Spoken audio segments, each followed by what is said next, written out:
और रानीश्वर प्रखंड की आसन बनी में रामनवमी के अवसर पर भव्य शोभा यात्रा निकाली गई, जिसमें श्रद्धालुओं का उत्साह देखने लायक रहा।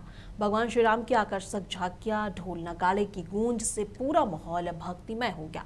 बड़ी संख्या में लोग जुलूस में शामिल हुए। वहीं सुरक्षा के मद्देनजर थाना प्रभारी और प्रखंड विकास पदाधिकारी पूरी तरह मुस्तैद रहे, जिससे आयोजन शांतिपूर्ण ढंग से संपन्न हो गया।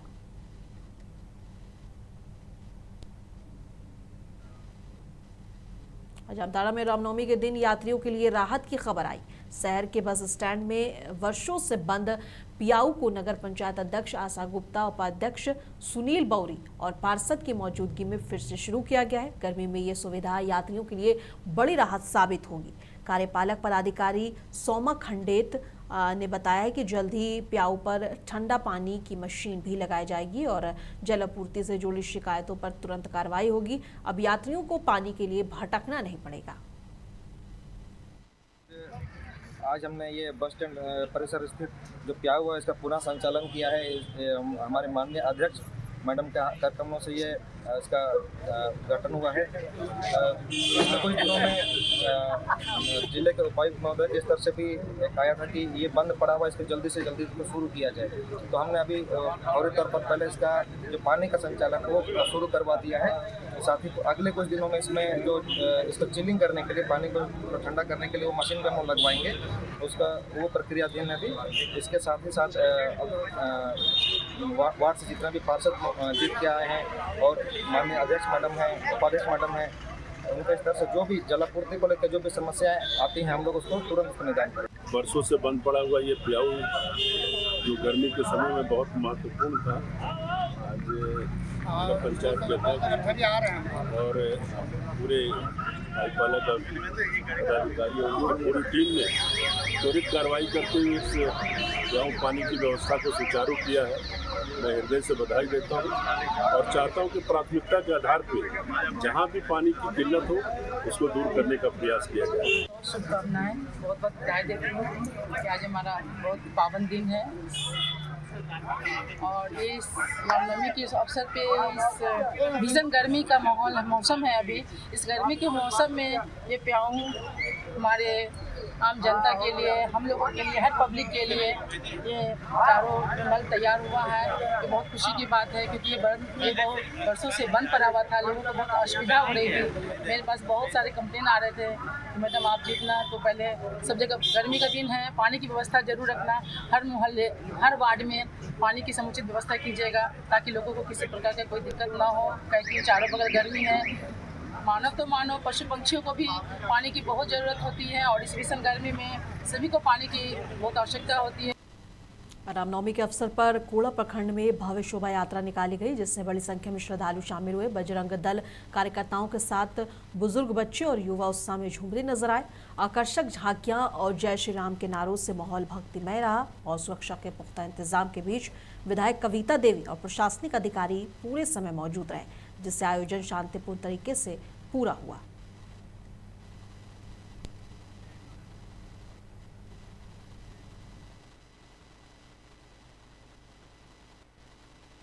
मधेपुरा जिले के भर्राई थाना क्षेत्र स्थित मुरहो में गुरुवार को दिन दहाड़े सेंट्रल बैंक में लूट की बड़ी घटना सामने आई। 3 हथियारबंद बदमाश बैंक में घुसे, ग्राहकों को बाहर निकाला, हवाई फायरिंग कर दहशत फैलाई। उन्होंने लॉकर से करीब 1,30,000 रुपए लूट लिए और फरार हो गए। घटना के समय सीसीटीवी कैमरा भी बंद था, जिससे पहचान मुश्किल हो सकती है। हालांकि भर्राई थाना पुलिस ने मौके पर पहुंचकर जांच शुरू कर दी है।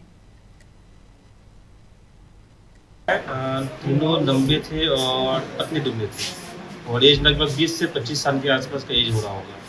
एक बाहर गेट के पास खड़ा हो गया और हाथ में सब तीनों के पास वो पिस्टल था और लोडेड सब था। एक यहाँ बीच में आया, अंदर घुसा और जितने भी अंदर जो भी थे, जो किरदार या जो भी कस्टमर, उनको बाहर ढकेल को साइड कर दिया और 2 फायरिंग इधर किया और एक जस्ट मेरे पीछे आके वो बंदूक मेरे पास लगा के जस्ट हो रहा है कि जल्दी से वो लॉकर खोलो और पैसा दो। हम बस हाथ खड़ा कर दिए, बस अंदर से खुद से घुसा और जितना पैसा था बोर्ड पे बस वो निकालना रखा और 2 आगे भाग के चले गए और वो जाने के कुछ देर बाद जो गेट पे बंदूक लेके खड़ा था वो फिर वो भाग गया। क्या करो बैंक मोबाइल है कि 1,30,000 रुपये की घटना घटी है। इसी के छानबीन में हम लोग दोनों बैंक आए हैं और प्राथमिक का आवेदन लेकर के हम लोग कार्रवाई करेंगे। 3 आदमी था जो घटना करने वाला था और पुलिस इसका आवेदन में लगी हुई है, जल्दी इसका आवेदन कर लिया। कितने की लूट हुई है सर? 1,30,000 रुपये। फुलवारी शरीफ के गोपालपुर थाना क्षेत्र में बुधवार को कचरा डंप में काम के दौरान मजदूर गुड्डू कुमार यादव का शव मशीन में फंस मिला और घटना से इलाके में सनसनी फैल गई। परिजनों ने इसे दुर्घटना मानने से इनकार करते हुए हत्या की आशंका जताई है। आरोप है कि बकाया पैसा और विवाद को लेकर साजिश के तहत उनकी हत्या की गई। पुलिस ने मौके पर पहुंचकर स्थिति को नियंत्रित कर लिया है और एफएसएल की टीम को जांच के लिए सूचना दी है। पोस्टमार्टम रिपोर्ट के बाद ही स्पष्ट होगा कि हादसा है या हत्या। मुंशी का मुमताज नाम है सर। कहाँ के रहने वाला है मुंशी? ये पता नहीं है सर कहाँ के रहने वाला है, मगर पूरे मशीन के हुए ही मशीन के। हाँ, आपका नाम? जोगिंदर यादव। जोगिंदर यादव। हाँ। कितने भाई हैं आप? 4 भाई थे। अच्छा। 3 बचे, अब 3 में 2 बचे। इक्यामा भाई हैं? दूसरा में है। इनका शादी हो गया था? हाँ, बीवी भी डेट कर गया था। बाल बच्चा? 3 वो लड़की है, एगो लड़का है। कितना उम्र होगा सबसे बड़ बच्चा का इनकर? 10-12 साल का। 10-12 साल। सब नीचे ही में है? हाँ, सब 3 लड़की 1 लड़का। हाँ। बीवी भी नहीं है। कमाने के लिए कितना दिन से यहाँ काम कर रहे थे? काम कर रहे हैं, दिसंबर से काम कर रहे हैं सर। सुपौल जिले के भीमनगर चेक पोस्ट पर मद्य निषेध विभाग ने 5 शिक्षकों को शराब के नशे में गिरफ्तार किया। ये सभी मधेपुरा के सरकारी स्कूलों में कार्यरत थे और छात्रों के शैक्षणिक भ्रमण पर नेपाल ले गए थे। जांच के दौरान ब्रेथ एनालाइजर में से शराब सेवन की पुष्टि हुई है। अब बिहार में पूर्ण शराबबंदी के बीच इस घटना से शिक्षा विभाग पर सवाल उठने लगे। सभी आरोपियों को न्यायिक हिरासत में भेज दिया गया है। ये लोग नेपाल से आ रहे थे और रेगुलर चेकिंग यहाँ पे किया जाता है प्रत्येक व्यक्ति का और प्रत्येक वाहन का, जिसमें हम लोग शराब या और भी जो नशीला पदार्थ होता है वो सबको जब्त करते हैं। तो आज इसी क्रम में 5 व्यक्तियों को रोक करके और उसके मुंह से शराब की गंध आ रही थी, तो हम लोगों ने ब्रेथ एनालाइजर मशीन से उनका टेस्ट किया। टेस्ट में 5 लोग पॉजिटिव पाए गए। ये लोग कहाँ के रहने वाले? ये लोग मधेपुरा डिस्ट्रिक्ट से बिलोंग करते हैं। सर बताया जा रहा है कि परिवहन वाली कोई गाड़ी की मशीन में से टीचर ये लोग हैं क्या? ये अभी कंफर्म नहीं हुआ है, क्योंकि ये लोग जो है पैदल ही स्कैनिंग मशीन से होते हुए आ रहे थे। यहाँ प्रत्येक लोगों को स्कैनिंग मशीन से गुजरना पड़ता है, तो वही पैदल जाने के क्रम में हम लोग को डाउट हुआ, तो उन लोग को रोक करके हम लोगों द्वारा चेक किया गया, तो उसमें शराब पीने की पुष्टि हुई है 5 को। बाकी आगे कार्रवाई की जा रही है। संजय कुमार प्रियदर्शी, निरीक्षक मद्य निषेध नगर चेक पोस्ट। मुजफ्फरनगर और शाहजहांपुर में पुलिस ने संयुक्त कार्रवाई करते हुए मादक पदार्थ तस्कर बाबू उर्फ रियाज की करीब 80 करोड़ रुपए की संपत्ति सीज कर ली और एनडीपीएस एक्ट के तहत दर्ज मामले में जांच के दौरान अवैध कमाई की संपत्ति अर्जित करने के तथ्य सामने आए हैं और साफिमा कोर्ट दिल्ली के आदेश पर ये कार्रवाई की गई है। पुलिस अधिकारियों के अनुसार आरोपी के खिलाफ कई जिलों में मुकदमे दर्ज हैं और गैंगस्टर एक्ट के तहत भी कार्रवाई जारी है।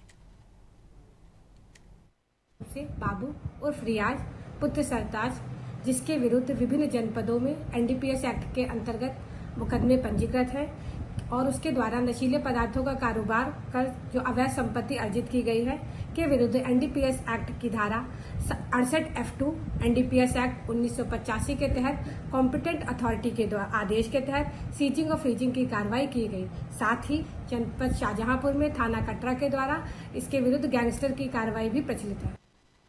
आजमगढ़ में सीडीओ परीक्षित खटाना ने मंडलीय अस्पताल स्थित रेड क्रॉस सोसाइटी में चल रहे निर्माण कार्य का निरीक्षण किया है। यहाँ दिव्यांगजनों के पुनर्वास केंद्र को आधुनिक सुविधाओं के साथ विकसित किया जा रहा है। उन्होंने कार्य को संतोषजनक बताते हुए जल्द संचालन शुरू करने की बात कही है। केंद्र में दिव्यांगजनों के लिए बैठने की व्यवस्था, शौचालय और अन्य जरूरी सुविधाएं उपलब्ध कराई जा रही हैं। इस दौरान सीएमओ डॉक्टर NR वर्मा सहित कई अधिकारी मौजूद रहे। देखिए, आज रेड क्रॉस सोसाइटी के जो सम्मानित पदाधिकारी है, सीएमओ साहब है और जिला दिव्यांगजन कल्याण अधिकारी, उनके साथ यहाँ का विजिट किया गया। जो दिव्यांगजन पुनर्वास जो केंद्र है उसका हमने निरीक्षण किया और यहाँ पे कुछ काम चल रहा है, जो रेनोवेशन इसका करवाया जा रहा है। उसके संबंध में जिलाधिकारी महोदय द्वारा कोई दिशा निर्देश दिए गए थे, उनके द्वारा आदेशित किया गया था कि इसकी विजिट की जाए संयुक्त रूप से। हमने विजिट की है और सभी लोगों के सहयोग से हम यहाँ पे अच्छा एक दिव्यांगजनों के लिए पुनर्वास केंद्र स्थापित करने जा रहे हैं। पूर्व में भी स्थापित था, अब क्योंकि शासन से इसके नवीन दिशा निर्देश आ गए हैं, उसके क्रम में यहाँ पे हम नया स्थापित करेंगे। सभी लोगों की इस पर सहमति दी गई है और जल्द ही इसको हम संचालित करेंगे। और कौशाम्बी के सैनी थाना क्षेत्र में एक दर्दनाक सड़क हादसा हुआ, जहां मुंडन संस्कार से लौट रही पिकअप नेशनल हाईवे 2 पर खड़े ट्रेलर से टकरा गई। हादसा इतना भीषण था कि वाहन के परखच्चे उड़ गए, सवार लोग सड़क पर जा गिरे।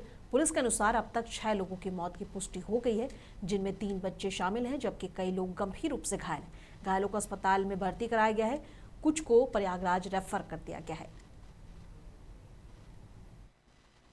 ये एक पिकअप पर सवार कुछ लोग फतेहपुर चांद थाना क्षेत्र के जो प्रयागराज से मुंडन करा के लौट रहे थे, ट्रक से दुर्घटनाग्रस्त हो गए यहीं अपने सैनी थाना क्षेत्र में, जिसको सभी लोगों को चिकित्सालय जो इंजर्ड है भिजवाया गया है और मृतकों को भी हटा दिया गया। मौके पर शांति व्यवस्था। कितने लोगों की अभी तक मौत 6 से ऊपर, 5-6 से ऊपर अभी क्लियर हो जाएगा। अभी एक घंटा पहले मुझे सूचना मिली कि सैनी थाना के नज़दीक अजुआ मोड़ पर एक पेट्रोल पंप के नज़दीक एक भीषण दुर्घटना हुई है। मैजिक से फतेहपुर जनपद से कोई कार्यक्रम में सम्मिलित होने के लिए अपने संबंधियों के साथ एक परिवार आ रहा था, जिसमें दुर्घटना हुई। दुर्घटना में हमारे सामुदायिक स्वास्थ्य केंद्र सिरातू पर 23 मरीज आए हैं। 23 में 3 बच्चे और एक महिला की मौत हो चुकी थी और इसके अलावे 5 अन्य गंभीर रूप से घायल हैं। फ्रैक्चर उनका है, उनको फर्स्ट एड देकर डिस्ट्रिक्ट हॉस्पिटल भेजा गया है।